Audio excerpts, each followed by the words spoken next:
Welcome back. امریکی صدر Donald Trump Iran پر محدود فوجی حملہ کرنے پر غور کر رہے ہیں۔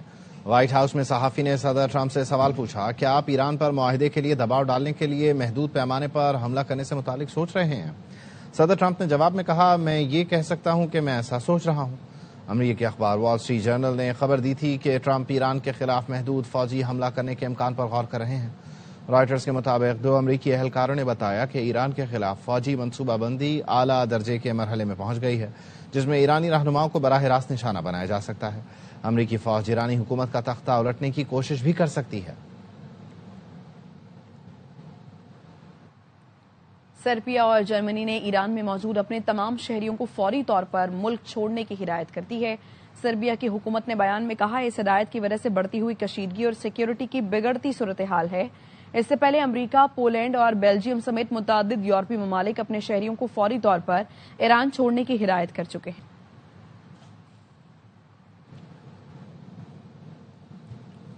ایران کی صورتحال سے آگاہ اور خطے میں پیش رفت پر گہری نظر ہے۔ اسرائیلی فوج کے ترجمان کا کہنا ہے، اسرائیلی فوج الرٹ ہے۔ آپریشنل صورتحال میں کسی بھی تبدیلی کا جواب دینے کے لیے ہماری انگلی ٹریگر پر ہے۔ موجودہ صورتحال میں فی الحال شہریوں کے لیے کوئی نئی ہدایات جاری نہیں کی گئیں۔ ایران میں مظاہروں کے دوران 32,000 افراد ہلاک ہوئے ہیں۔ امریکی صدر کا دعویٰ، کہا کہ یہ بہت افسوسناک صورتحال ہے۔ ایران کے لوگوں سے ہمدردی محسوس ہوتی ہے، وہ جہنم میں رہ رہے ہیں۔ ایرانی عوام اپنے رہنماؤں سے بہت مختلف ہے، جبکہ ایرانی وزیر خارجہ نے ڈونلڈ ٹرمپ کا دعویٰ مسترد کر دیا۔ کہا کہ ایرانی حکومت پہلے ہی حالیہ دہشت گردی کا شکار تمام 3,1100 متاثرین کی فہرست شائع کر چکی ہے، جس میں 2 سیکیورٹی اہلکار بھی جان سے گئے۔ اگر کسی کو ہمارے ڈیٹا پر اختلاف ہے تو براہ کرم ثبوت شیئر کریں۔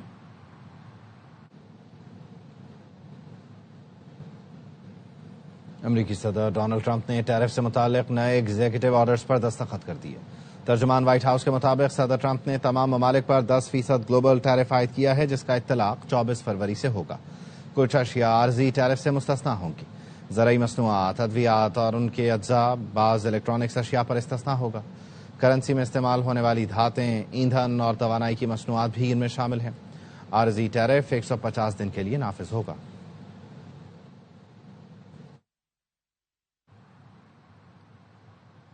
امریکی صدر ڈونلڈ ٹرمپ سپریم کورٹ پر برہم، ٹیرف کے خلاف عدالتی فیصلے کو شرمناک اور مایوس کن قرار دے دیا۔ کہا، ججوں نے امریکی مفادات کو نظر انداز کیا۔ عدالتی فیصلے کے خلاف پلان بی موجود ہے۔ ٹیرف امریکہ کو عظیم بناتا ہے۔ یہ امریکہ کی قومی سلامتی کا معاملہ ہے۔ میرے پاس مزید مضبوط اختیارات بھی ہیں۔ فیصلے پر وہ ملک بہت خوش ہیں جو برسوں سے امریکہ کو لوٹ رہے ہیں۔ Supreme Court's ruling on tariffs is deeply disappointing, and I'm ashamed of certain members of the court, absolutely ashamed, for not having the courage to do what's right for our country. It's my opinion that the court has been swayed by foreign interests and a political movement that is far smaller than people would ever think. But they've given us great national security, these tariffs have. Tariffs have likewise been used to end 5 of the 8 wars that I settled. I settled 8 wars, whether you like it or not, including India, Pakistan, big ones, nuclear, could have been nuclear.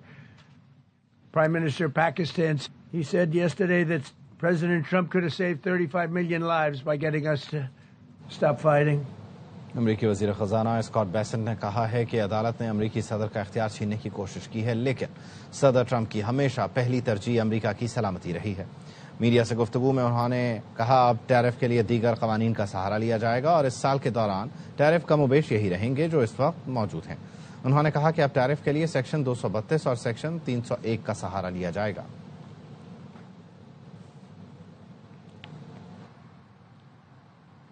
نائب امریکی صدر J D Venice نے supreme court کا فیصلہ لا قانونیت قرار دے دیا۔ X پر post میں لکھا کہ عدالتی فیصلہ صاف اور سادہ الفاظ میں قانون شکنی ہے۔ اس سے صدر کے لیے امریکی صنعتوں اور سپلائی چین کے تحفظ کو یقینی بنانا مزید مشکل ہو جائے گا۔ ٹرمپ کے پاس ٹیرف عائد کرنے کے دیگر کئی اختیارات موجود ہیں، جسے وہ امریکی ورکرز کے دفاع اور انتظامیہ کی تجارتی ترجیحات کو آگے بڑھانے کے لیے استعمال کریں گے۔ وزیر اعظم شہباز شریف دورہ امریکہ مکمل کر کے لندن پہنچ گئے۔ نائب وزیر اعظم اسحاق ڈار اور وزیر اطلاعات عطا تارڑ بھی ان کے ساتھ لندن پہنچے۔ وزیر اعظم خصوصی طیارے کے ذریعے لندن کے لوٹن ایئرپورٹ پہنچے۔ وزیر اعظم شہباز شریف امریکی صدر ڈونلڈ ٹرمپ کی دعوت پر واشنگٹن میں ہونے والے غزہ امن بورڈ اجلاس میں شرکت کے لیے امریکہ گئے تھے۔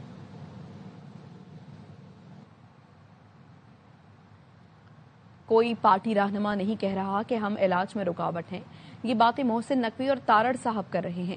علیمہ خانم کہتی ہیں اگر پارٹی رہنما بانی کے لیے لڑنا نہیں چاہتے تو سائڈ پر ہو جائیں۔ جو پارٹی رہنما بانی کو کچھ نہیں کہہ سکتے وہ ان کی فیملی کو نشانہ بنا رہے ہیں۔ جب یہ ہمیں کچھ کہتے ہیں تو اصل میں انہیں غصہ بانی پر ہے۔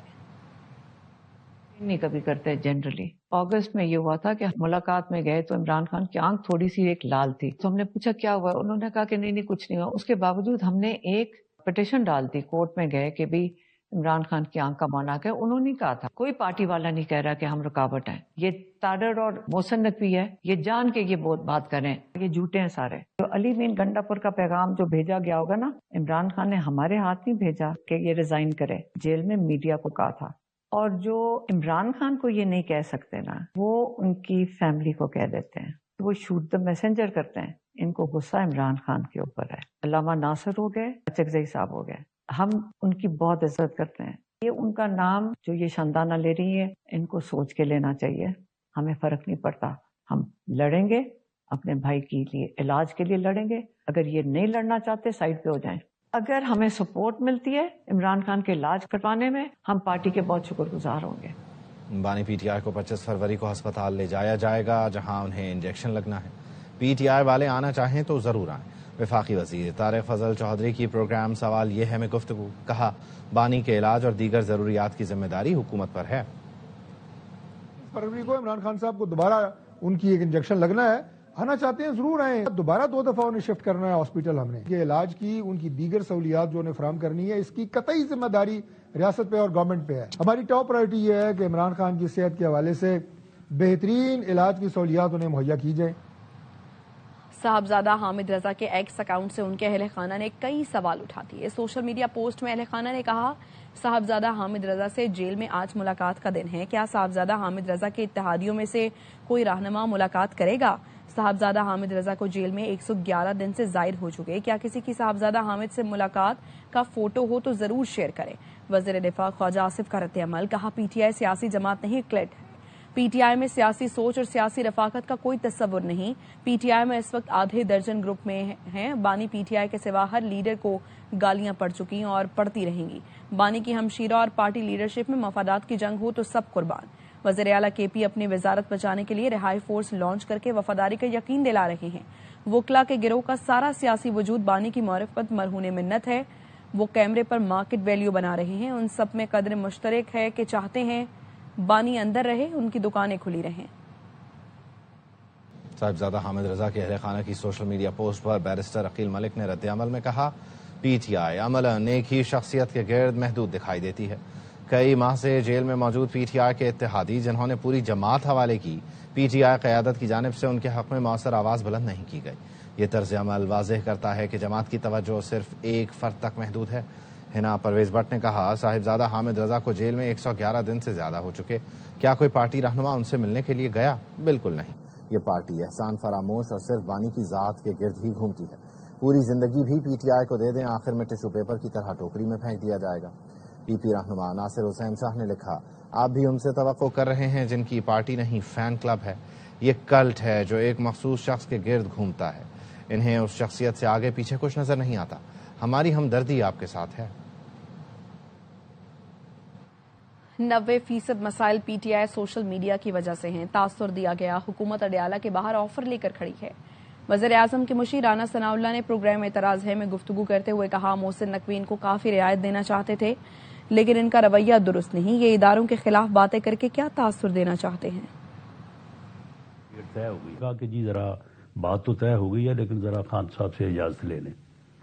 اگلے دن خان صاحب نے انکار کر دیا، انہوں نے کہا کہ نو ڈیل، نو مذاکرات، کوئی سمجھوتا نہیں ہوگا۔ 90% پرابلم جو ہے پی ٹی آئی کے اس کے سوشل میڈیا کی وجہ سے ہے۔ کوئی اس قسم کی آفر کیسز ختم کرنے کی یا کوئی ادروائز معاملے کی نہ ہوئی ہے، بلکہ یہ ہو ہی نہیں سکتی۔ تو بلا ان سے کوئی پوچھے کہ آپ کیوں کرتے ہیں ابھی اداروں کے خلاف جو ہے وہ ہرزہ سرائی اور اداروں کو خلاف وہ پراپیگنڈے کا حصہ کیوں بن رہے ہیں؟ واپس آئیں گے بریک کے بعد، ساتھ رہیے۔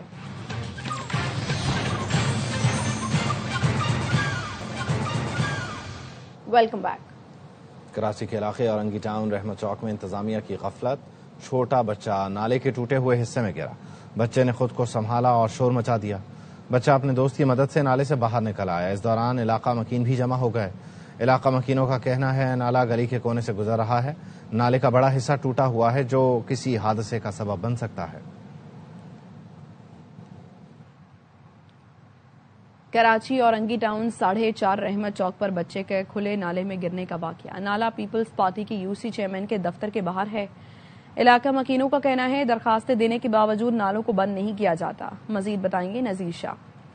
میں اس وقت اورنگی ٹاؤن 11:30 رحمت چوک پر موجود ہوں، جہاں افسوسناک واقعہ پیش آیا تھا کہ اس کھلے ہوئے جو نالے کے اندر ایک چھوٹا بچہ گر گیا تھا۔ اپنی مدد آپ کے ساتھ اپنے دوستوں کے ذریعے وہ باہر نکلا۔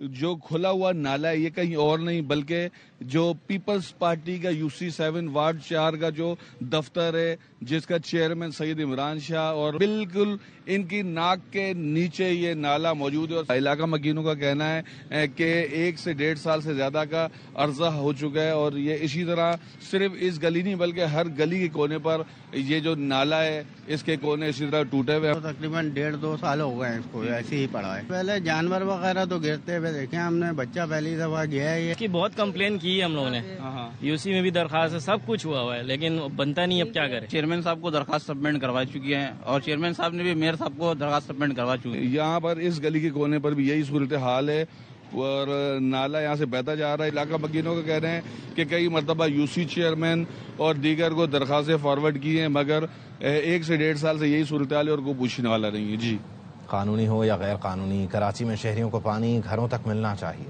ٹینکر سسٹم بند کرو، لوگوں کو لائنوں کے ذریعے پانی دو۔ سندھ ہائی کورٹ آئینی بینچ کا کراچی واٹر کارپوریشن کے حکام پر برہمی کا اظہار۔ اورنگی ٹاؤن میں شہری کے گھر پر پانی کی عدم فراہمی کے کیس میں جسٹس عدنان کریم نے ریمارکس دیے۔ میئر کراچی نے تو کہا تھا ہم لائن کے ذریعے پانی فراہم کریں گے، لوگوں کو پانی کیوں نہیں دے رہے؟ درخواست گزار کے گھر تک پانی پہنچائیں، ہم اس درخواست پر سخت فیصلہ کریں گے۔ وکیل کراچی واٹر کارپوریشن نے بتایا پرانی لائنیں ہیں، بجلی کی لوڈ شیڈنگ بھی ہے، ہمیں پیچھے سے بھی پانی بہت کم مل رہا ہے۔ جسٹس عدنان کریم نے کہا تو لائنیں بناؤ، کچھ خرچ عوام پر بھی کریں۔ ٹینکر والوں کو پانی کہاں سے ملتا ہے؟ وہ تو پورے کراچی کو پانی پہنچا رہے ہیں۔ جب ٹینکر سے پانی مل رہا ہے تو لائن کے ذریعے کیوں نہیں دیا جا رہا؟ اس کا مطلب ہے پانی موجود ہے لیکن لائنوں کے ذریعے نہیں دے رہے۔ سپرنٹینڈنٹ کے WC نے بتایا ٹینکر والے غیر قانونی ہائیڈرنٹ سے بھی پانی لیتے ہیں۔ سپریم کورٹ نے عدالتی فیصلے پر عمل کرانے کے لیے شناختی کارڈ بلاک کرنے کا سندھ ہائی کورٹ کا حکم غیر قانونی قرار دے دیا۔ جسٹس منیب اختر نے 3 صفحات پر مشتمل تحریری فیصلہ جاری کر دیا۔ سپریم کورٹ نے کہا شناختی کارڈ کوئی لگژری نہیں، عام زندگی گزارنے کے لیے بنیادی ضرورت ہے۔ جسٹس منیب اختر نے کہا کیا کل عدالت رقم کی واپسی کے لیے بجلی اور پانی کے کنیکشن کاٹنے کا حکم بھی دیں گی؟ عدالت نے کہا کسی شہری کو شناختی کارڈ سے محروم کرنا زندگی کا بنیادی حق چھیننے کے مترادف ہے۔ ضابطہ دیوانی کے سیکشن 51 کے تحت شناختی کارڈ بلاک کرنے کی کوئی گنجائش موجود نہیں۔ پشاور ہائی کورٹ کے CPC میں کی گئی ترمیم کا اطلاق سندھ پر نہیں ہوتا۔ قانون میں واضح حکم کے بغیر کوئی بھی عدالت کسی کا شناختی کارڈ بلاک نہیں کر سکتی۔ 2016 میں ٹرائل کورٹ نے درخواست گزار کے خلاف رقم کی ادائیگی کی ڈگری جاری کی۔ رقم کی ادائیگی پر ٹرائل کورٹ نے درخواست گزار کا شناختی کارڈ بلاک کرنے کا حکم دیا تھا۔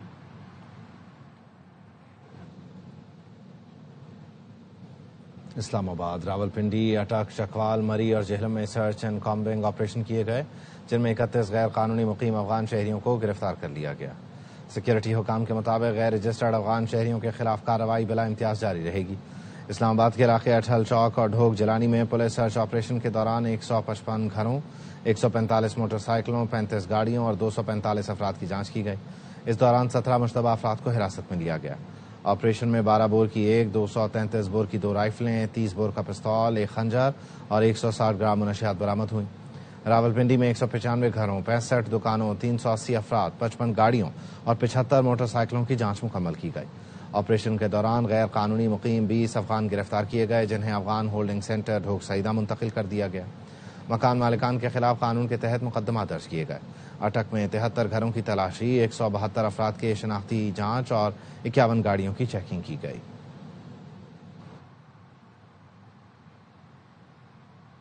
خبر آپ کو دیں، ڈسٹرکٹ اینڈ سیشن عدالت میں علی امین گنڈاپور کے خلاف آڈیو لیک کیس میں علی امین گنڈاپور اور شریک ملزم اسد فاروق پر فرد جرم عائد کر دی گئی۔ علی امین گنڈاپور کے وارنٹ گرفتاری معطل، اشتہاری کی کارروائی ختم کر دی گئی۔ عدالت کی جانب سے استفسار کیا گیا، آپ تو عدالت پیش ہی نہیں ہوتے تھے، سیکیورٹی صورتحال کے باعث عدالت میں پیش نہیں ہو سکے۔ علی امین گنڈاپور کی جانب سے کہا گیا، میں تو کال پر لائسنس کا پوچھ رہا تھا، میرے موبائل بھی چھاپوں کے دوران لے لیے گئے تھے، کیس میں پیش ہوں، صرف پروسیکیوشن کے کہنے پر سزا نہیں ہو سکتی، یہ کہنا تھا عدالت کا، فرد جرم ہی عائد نہیں ہوئی، طویل عرصے سے کیس چل رہا ہے۔ وکیل راجہ ظہور الحسن کی وارنٹ گرفتاری منسوخ کرنے کی استدعا کی گئی، ملزم پیش ہو جائے تو عدالت کے پاس اختیار ہے، وہ وارنٹ منسوخ کر سکتی ہے۔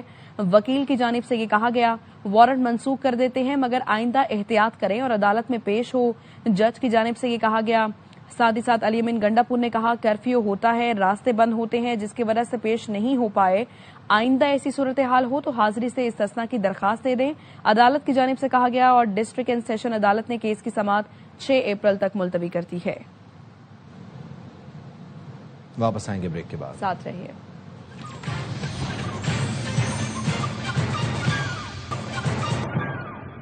Welcome back. وزیر داخلہ محسن نقوی سے گلگت بلتستان کے نگراں وزیر اعلیٰ یار محمد خان نے ملاقات کی ہے۔ ملاقات میں گلگت بلتستان میں الیکشن کے دوران سیکیورٹی، امن و امان اور سیاحت کے فروغ پر تبادلہ خیال کیا گیا۔ محسن نقوی نے کہا، گلگت بلتستان کی تمام ضروریات پوری کریں گے، سی ٹی ڈی کو جدید ٹیکنالوجی اور اسلحے کے حوالے سے پوری مدد مہیا کریں گے، الیکشن میں اضافی نفری فراہم کی جائے گی، امن و امان ہر صورت برقرار رکھا جائے گا، محفوظ اور پرامن ماحول سیاحت کے فروغ کی بنیادی ضرورت ہے۔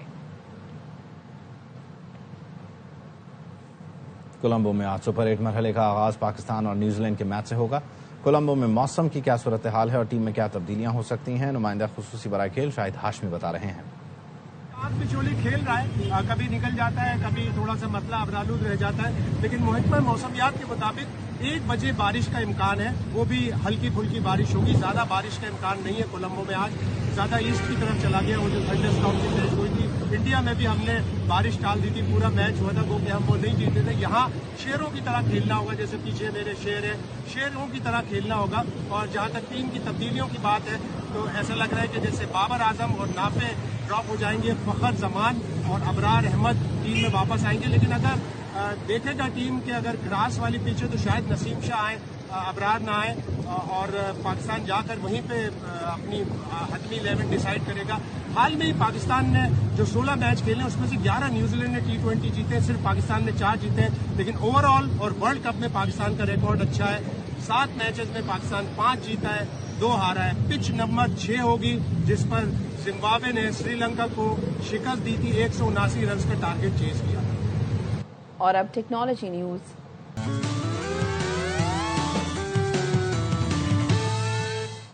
مصر میں ماہ رمضان کا منفرد انداز میں استقبال کیا گیا۔ قاہرہ میں جامع الازہر کے اوپر سینکڑوں ڈرونز نے ایک ساتھ اڑان بھری، مختلف فارمیشنز بنا کر اسماء الحسنی اور رمضان سے منسوب کلمات اور روایتی علامتیں روشن کی گئیں۔